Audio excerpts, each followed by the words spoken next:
Hi, my name is Kristen Lesrance, and I'll be sharing on why girls' boarding schools should be shut down. So when I was sent to an all-girls boarding school, adults called it treatment. From inside, however, I learned that a place promising healing can instead take away a young person's safety, voice, and trust. The troubled teen industry includes therapeutic boarding schools, including therapeutic boarding schools, wilderness programs, boot camps, and behavior modification academics. These programs market themselves to desperate families, but investigations have documented abuse, neglect, unsafe restraint, poor treatment, and weak oversight. Because of this, abusive programs in the troubled teen industry should be shut down and replaced with safe, evidence-based community services. This issue is personal because I once was a student in one of these programs, and I'll explain the harm and present a safer solution and show what can happen if we act. First, the harm is not limited to one boarding school employee or state.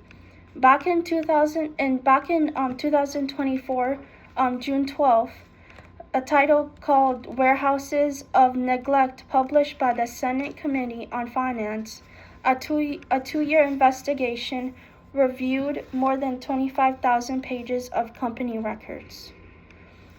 It was found with risks of physical, sexual, and emotional abuse, improper restraint and seclusion, inadequate treatment, poor supervision, and unsafe conditions.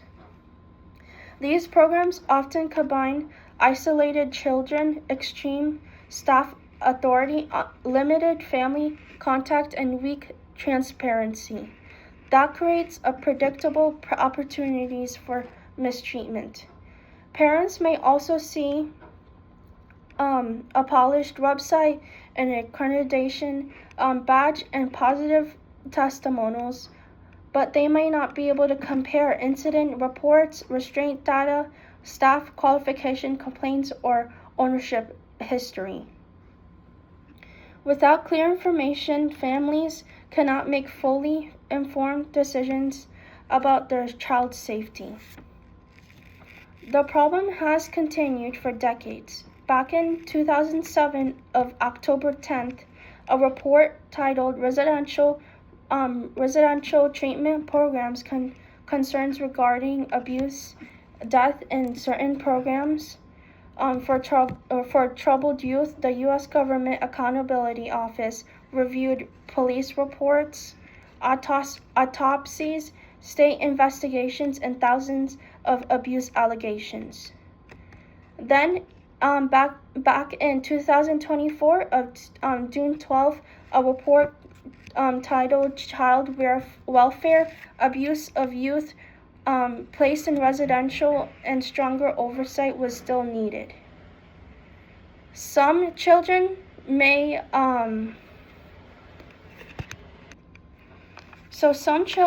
truly need short-term residential care when a qualified clinician decides it's medical necessary.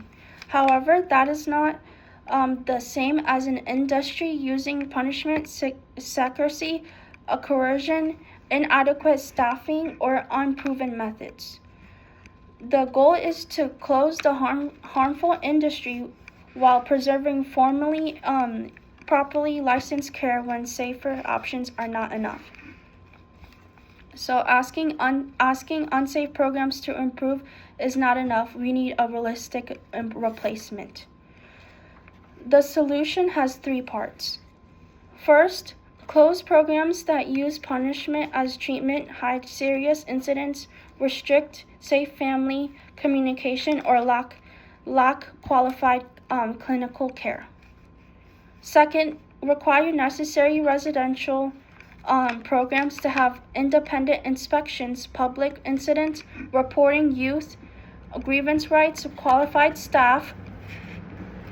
So third, redirect funding toward mobile crisis response and home therapy, family therapy, school services, and respite care.